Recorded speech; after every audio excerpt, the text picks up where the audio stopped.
with how to become a more compassionate person. And the first step is to know about the concept. I'm going to call this the hologram of humanity. Does anybody know what a hologram is? That you send light through it and it projects, and it's a film that you can sense. And the concept of what a hologram is that if you take this thing that is the hologram and you take one little piece of it, it contains the whole image. It's not like a part of the image, it's the whole thing. Every part of the hologram contains the whole. It's like your DNA. Every cell in your body has the DNA and the blueprint for your whole being. And as a humanity, when you think about God, Goddess, all that is, from that wellspring source of all that is, emerges energy. And from energy, atoms. And atoms come into molecules, and molecules become minerals, and minerals become plants, and plants become animals, and it becomes this evolution of consciousness that is all from the same source, the same oneness, the same essence is within all of it. The same essence. The point being is the essence of all that is within everything, and you are part of that essence, and so is everyone else. And to feel compassion is to understand that we are all one. And this is part of understanding that just because somebody's skin color isn't the same, or their religion, or their height, or their look, or their language, or their nationality is different, we need to shore up our differences. There is a crisis of compassion in our world. And it's because people in the ego wants to say, you're right, I'm wrong, you're good, I'm bad, I'm Republican, you're Democrat, blah, blah, blah, blah, blah, blah, blah. We need to let that go. We need to see through the eyes of your soul and understanding the hologram of humanity. That what is common to every human being. What makes up humanity is human beings. And human beings, they have 2 arms, they have 2 legs, they have 2 eyes, they have 5 senses. Some of them can be damaged, but they have 5 senses. We all have an imagination. We all have beliefs, thoughts, feelings, choices, and decisions. Regardless of where you live in the world. We all have the same organs and glands. You can go to Europe and get surgery done. They're not going to say, oh, that's an American. They don't have a liver. They don't have a spleen. There's so much commonality. And to recognize the commonality of the oneness of all of us as human beings is the way to tip the scales of automatic conditioning of seeing the differences.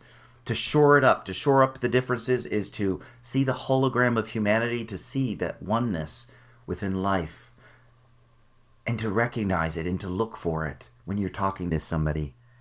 I've talked about one of the keys to communication. The genuine key of communication is emotional depth. Because you don't know what I've been through in my childhood and my adolescence, and I don't know what you've been through in your childhood and adolescence per se.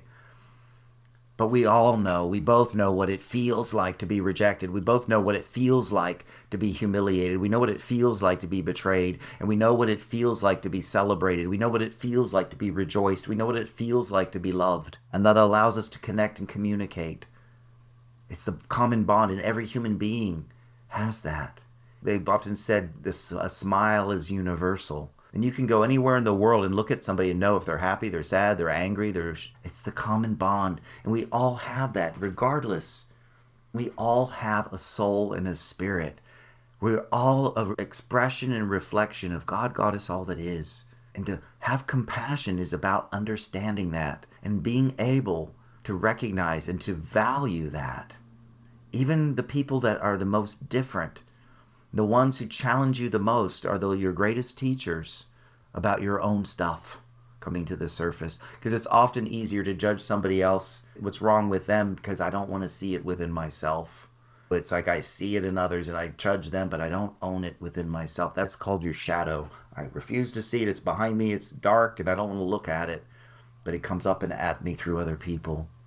That's the dark shadow. There's also the light shadow, the things that I don't own about myself that are beautiful, the things that I won't own about my power and my strength and my love. I refuse to see it in me, then I admire it in those other people that I put up on a pedestal or I admire and I respect. I see that within them and it's, oh my gosh, I wish I could be that way. You could, but you got to own it.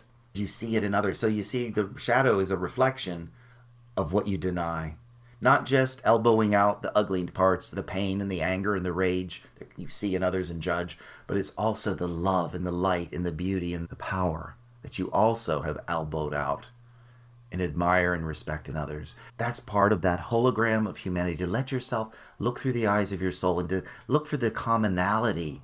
Because what we pay attention to is what we're going to see. I've talked about that for eons of time. What you focus your attention on expands in your reality. If you focus on what's wrong about you, that's all you're going to see. And guess what? There's stuff wrong about everybody.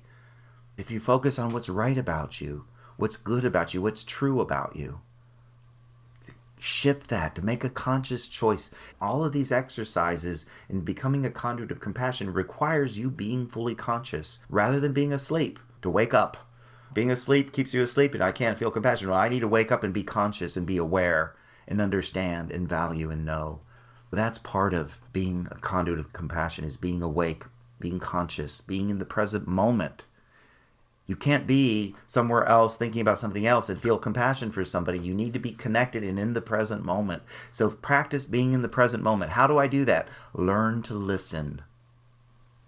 The second component. Learn to listen. Learn to listen, paying attention, and hearing. It's different to just listen, but to let yourself hear what's being said.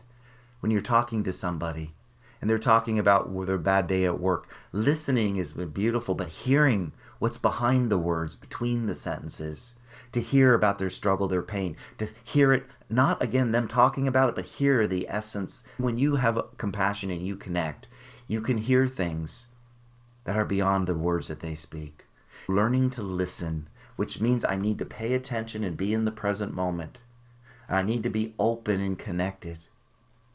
I can't be shut down and self-important and worrying about my own needs and what's going on with me. Or when I'm talking to somebody, thinking about what I'm going to say and not listening. Those kind of people that just, when you're talking to them, they're not really hearing what you're saying. They're sitting there thinking about their response.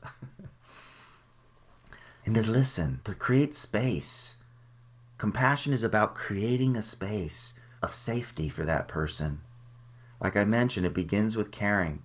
And so when you're wanting to be more compassionate towards somebody in your life, let's say you and a friend are going out to lunch, and you're going to have lunch or breakfast or brunch or whatever, you're going to hang out with that person. To set your intention before you go there, I want to be and practice being more compassionate with them. And so I'm going to create a space, and I can even see it as a bubble, that my energy field and their energy field create together, this bubble around us.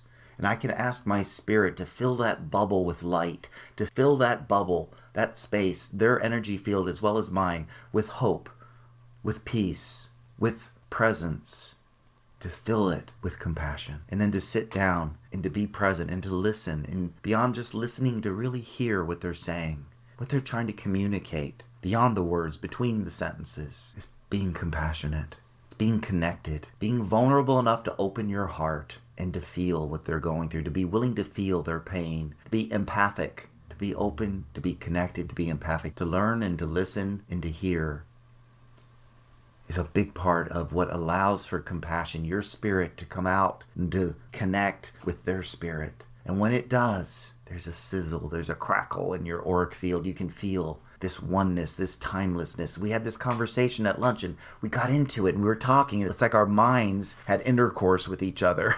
My mind and their mind became one. My emotions and their emotions became one. My consciousness and their consciousness became one. And we suspended time and space. And it was so rewarding. It was so deep. And I felt like I got to know this person on a level that I feel greater closeness and belonging and tenderness and intimacy. That's compassion. That's the magic of compassion. And allow yourself to be a conduit and to spark the compassion with that person that you are talking with. So these are all ways to become a conduit of compassion. Also, the next thing is to ponder, reflect, and to let in the all that is. That I want to be loved by God, Goddess, all that is them, which is everything. My spirituality isn't something I do. It isn't a book I read. It isn't a church or a temple I go to once a week. It's not about that. It's about my living, breathing relationship with life. From the mineral to the plant to the animal to the human kingdom to beyond the spiritual kingdom. It is my relationship to my emotions is my spirituality. Is it functional or dysfunctional? It's my relationship to my body, this body temple that's housing my soul and spirit. Do I criticize it? Do I judge it? Do I hate my body? Do I look at how old it's getting with every wrinkle? Or do I celebrate it and love it and nurture it and honor it? That's my spirituality. It's the way I live my life. And everyone's spiritual. Everyone has a spirituality. Everybody has a relationship to their body, to their finances, to their other people. And all of that is an expression and reflection of all that is. When you just ponder that, think about that, reflect on that, let it in. Don't just let it graze over the top of your head, but take some time to meditate, think about that. I'm connected to life, and life is connected to me. And what I do matters to life. What I think and feel matters to life. Who I am matters to all that is. And to be conscious and to grow and to develop your spirituality is about being conscious of what you are contributing. Being conscious of knowing every thought I think. Even when I have a judgmental thought, it's creating pain on some level. Some level. It's not about, I'm going to control my judgmentalness. No, I need to let it go. When I find myself doing it, when I catch myself judging others, stop it. Recognize it. Acknowledge I'm doing it. But why we judge is because there's something I don't want to feel. This person is triggering something I don't want to feel. Therefore, I'm judging them to separate myself from my feelings. And to recognize, acknowledge, to forgive yourself. And to look at what am I afraid to feel. As you forgive, you can change into being discerning. You can change into being more understanding. You can change into say, you know what? I'm not going to project onto them. I'm going to listen and hear what they're all about.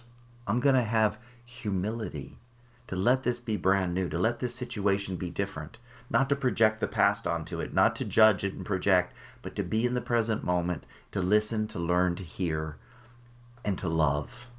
To let your love shine, let your compassion shine. It can be the love of just being heard. You know how many people don't feel heard? I have several friends that I connect with and talk with, and some of them are astounded sometimes. They'll be like, I'll come up and I'll talk to them and I'll say, oh yeah, so what happened with that event that took place last week and how did it go? And they're like, oh, you remember I talked about that? I'm like, yeah, I pay attention.